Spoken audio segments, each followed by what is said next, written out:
Hello, my name's Jim James, and I am your host on the Speak PR podcast. I've been an entrepreneur for over 25 years, and on this show, I like to share thoughts and tips and technologies that will help business owners and small business managers and marketing people, tips and tricks that we use in the industry of public relations to get our clients noticed. Now, today I'd like to talk to you about voice and about the voice that we have, because I received my videos back today from the editor of my Speak PR series, and I have to say these are brilliant. My series, which is 5 episodes, are seamless and they're brilliant. Now, did I say they are brilliant? Now, Speak PR is probably the most brilliant toolkit that any entrepreneur could hope to find and to use, and I would be your trainer and your coach on that brilliant Speak PR Mastermind course. Now, this is all sounding great because I have got my radio voice on. Now, the truth is that when I watched the video, I was pretty disappointed and pretty shocked. I thought, oh, do I sound like that? I look very laboured and sound quite shop-worn, really. The conversation then that I had this morning with an old friend called Ed West of Fox West led me to talking about this with Ed. Now, Ed is a coach and a voice trainer, and he's been giving media training for over 25 years, and Ed and I knew each other and worked with one another in Singapore all those years ago. And Ed runs a company called Fox West, and he's coached 7 of the 10 Singapore Stock Exchange CEOs and hundreds of other leaders. And he and I were chatting about what it takes to present well. This is what Ed does, and he kindly shared with me an article that he's written recently on the subject. And one of the case studies for him, of course, is Donald Trump. So in his article, he says that Donald Trump has perfected the art of the use of simplicity and of simple words. Now, there's a test done by a group called Rudolph Flesch and Peter Cade. It's known as the Flesch-Kincaid Readability Score. And these are one of the most widely used measures of readability. And they're used also by the US military to evaluate manuals and so on. Now, in doing the test of Trump's speeches and his spoken word, they found that Donald Trump speaks at the level of a 10-year-old, of a 4th grade student. And in comparison, Hillary Clinton speaks at the level of a 13-year-old, and Bernie Sanders does at a 16-year-old. So, as an example, in one of his speeches, he used the words, I used to use the word incompetent. Now I just call them stupid. I went to an Ivy League school. I'm very highly educated. I know words. I have the best words, but there's no better word than stupid, right? Forgive the bad accent, but it sounds a little bit more plausible than my British accent there. Anyway, so they found, obviously, that in his debating style, that Trump was very quick and to the point. And, of course, this is the audience that he is appealing to. So a Huffington Post review of the second presidential debate noted on average that Trump's sentences were far shorter. In fact, he had less than 10 words per sentence, whereas Clinton had over 15. For example, he said, Obamacare will never work. It's very bad health insurance. So Donald Trump has perfected the art of many things, but one of the things that he's perfected the art of is simplicity in his approach, both in his sentence construction and in his words. So I had to look and see how am I doing on my own score. So I used a website called webfx.com to check my own score, and my website has the average grade level of grade 7 American. So anyone that goes to my website, if you're older than 12 to 13-year-old, you should be able to understand the contents of my website. So I don't mean to be dumbing down to my business partners and colleagues and clients, but it seems as though we've written a website that can be easily understood by young people. So how is it that when I listen to the presentation of my brilliant Speak PR episodes on the video, that I don't recognize myself? So one of the issues, of course, is that of pace. So when we're talking to our friends and our colleagues, we have a certain pace. And then when we're talking on like a podcast or to other people in a more formal setting, we tend to slow down. So there is this idea that we can test our own speech, and we can read out what's called the rainbow passage, and it's used by language therapists to see how much of that passage that you can get to.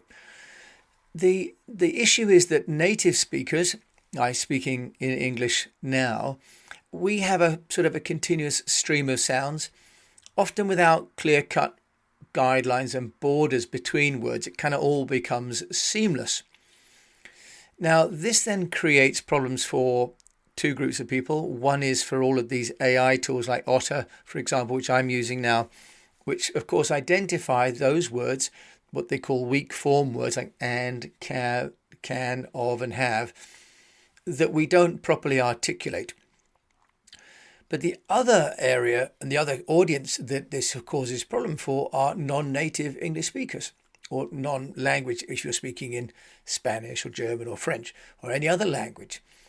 So when I looked at myself speaking on my Speak PR course, which if I mentioned already is brilliant, the Speak PR videos, I'm speaking quite slowly.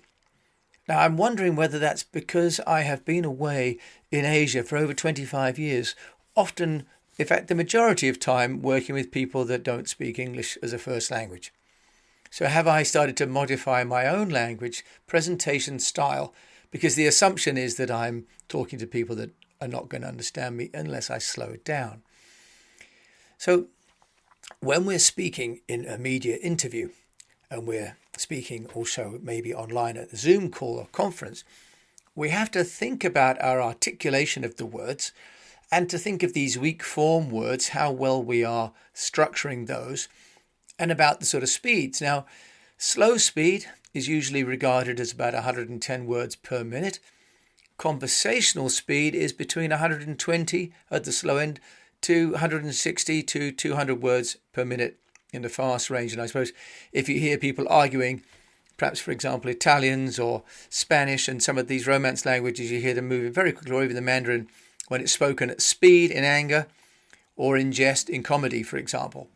Now, people who read books for the radio are often speaking at about 150 to 160 words. So in other words, trying to speak at the top end of conversational so that it keeps the passage going. Now, auctioneers and commentators, as we know from sports, for example, are like for motorsport, are speaking, for example, at 250 to 400 words per minute in the range. So if we're giving a speech or a presentation, the concept of normal speaking quite possibly doesn't really apply, because we have to moderate our speech to the audience. And this is, of course, the beauty of public speaking or speaking with Zoom and video, is that we can see whether the audience are coming with us. So experience and audience reaction will tell us that one size of delivery, presentation and speed isn't going to fit all. So this is something that we have to think about. And when we give a presentation on audio only, for example, like radio, and I've done some radio, for example, with BBC Radio 4, we have to also then be aware of what our own voice image is, and maybe just think about if you're doing radio, or if you're then communicating to your staff on voice messages, for example, or giving them a podcast to listen to, what do you sound like? There's an old saying that people have a great face for radio. And when I worked at the BBC as a student at Manchester, that used to be the old gag that was why we did radio, not TV. But of course, our voice presents an image as well. So those of you that haven't seen me will have a sense of who I am by my voice.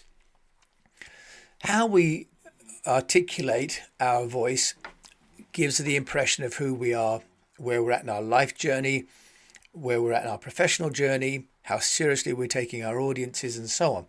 So if we're doing media interviews, for example, one of the worst things that I've experienced is where a client is pretty much talking down to the journalist. In one case, I had one client telling the journalist that they really didn't understand and they were not up to the job. So the voice and the tone of voice, especially when language is not shared, is really important. Now, professional presenters will have a professional voice that they like to put on. So the voice image is a collection of different parts. Now, it's your breathing, it's your articulation, it's the volume, it's the pitch, it's the tone, it's the pausing, and how often I want you to listen and to take note.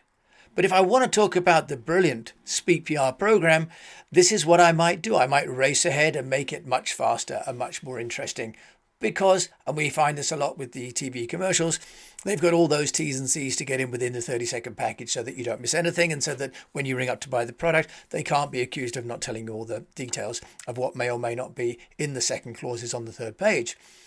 So we find now, going back to Donald Trump, that we have the simplicity, we have the repetition, and we have finally hyperbole, or the use of great words that are kind of out of context of the sentence or of the narrative, but make the audience kind of buy into the conversation. Winston Churchill, at the age of 23, apparently wrote that the scaffolding of rhetoric is a tendency to wild extravagance of language, to extravagance so wild that reason recoils and is evident in most perorations. Now, you could say that's something that Donald Trump would never say. So what Donald Trump said instead about this is that in The Art of the Deal, the final key to the way I promote is bravado. I play to people's fantasies. People may not always think big of themselves, but they can still get very excited by those who do. That's why a little hyperbole never hurts anybody. So people, and Trump carries on, he says, people want to believe that something is the biggest and the greatest and the most spectacular. I call it truthful hyperbole. Now, obviously, we've moved on and Trump has created this new term of fake news, which of course in itself is hyperbole. So as you are going for interviews, or if you're doing podcasts, what can you do to think about the tone of voice that you're delivering in order to reassure or excite or placate the listeners? This is something when I was talking with a chap called Scott just yesterday about this podcast and saying, well, how is it? Is my pace okay? And he said actually he thought this was okay. Now, for me, when I listen back, I almost don't recognize myself and I wonder if I sound too pedestrian, too plodding. But if I look at the words I'm using, if it's anything like the words I'm using on my website, then I'm pitching at a level for grade 7. And if you're over 13, then obviously you can understand everything I'm saying, which is fantastic. But am I using enough excitement, enough engagement, enough hyperbole? So if I think about my own correspondence and what I'm sharing, am I being too British? Am I being understated? And as you're thinking about your own articulation of your messages and your speaking of your messages to your audiences, remember we have the 3 different ones. We have the internal, we have the partners, and we have the external. Different audiences might need a different tone of voice. Some may need a disciplinary tone of voice. Some may need an exciting, engaging kind of voice. And some may need just a sales voice that really makes them want to reach out and put their arms around you, give you all your money, and say they want to be your customer for life. So the use of voice and the coaching of our voice is something that we should think about if we're giving interviews live. Now, we have a client, which is a university, Queen's University of Belfast, and their vice chancellor is going to be giving an interview with some Chinese media this week. So I'm on a call with them this week to talk about not only the messaging, but also the expectations of the Chinese media. A large part of what I've done in my 25 years is to ensure that my clients, who are by and large Westerners, are able to communicate in a way that the Chinese media will be able to understand. And I don't mean that because the Chinese media are not smart, because they're very smart, but they are operating in a second language. So we have to be careful not to use jargon. We have to be careful to pace the delivery to ensure that what we're saying can be understood, parceled away, and then the next point is being made. So I often emphasize the use of pausing, for example. So as you are preparing yourself for any interviews or any discussions with staff, with partners or clients, can you think about the tone of voice you're using, the depth of your voice, the pace of your voice, your breathing technique? Because these are all ways that we can communicate more about ourselves, and because everybody has a judgment, whether you like it or not, about what they're listening to, then it's important that we listen back to ourselves in preparation for the next outing. Now, George Bernard Shaw, the playwright, wrote that it's impossible for an Englishman to open his mouth without making some other Englishman hate or despise him. Now, that may be something that isn't just limited to the British condition. Think about it. We really want people not to hate or despise us, but we want people to love us and to engage with us. And that, of course, is the essence of PR. And just before I go, I'd like to just say that the Speak PR program that I've just finished recording, the videos for and will be launched next week, is brilliant. It's a brilliant piece. I can't believe how brilliant it is. Not only is it brilliant because I've written it, it's brilliant because it's going to help you to shine and to master all of these techniques. So thank you very much indeed. My name is Jim James, and I am here to help you. You can find out where I am at eastwestpr.com. Find the Speak PR program, download it, watch the videos, listen to the podcast. With that, I pray that you have a great business, a tremendous business, outstanding business, that you have super health, brilliant health, outlasting health, and that you keep communicating tremendously, brilliantly, and wonderfully. Now, folks, wasn't that brilliant? I think that's brilliant. I'm so happy about that. Thank you so much for listening. That's brilliant.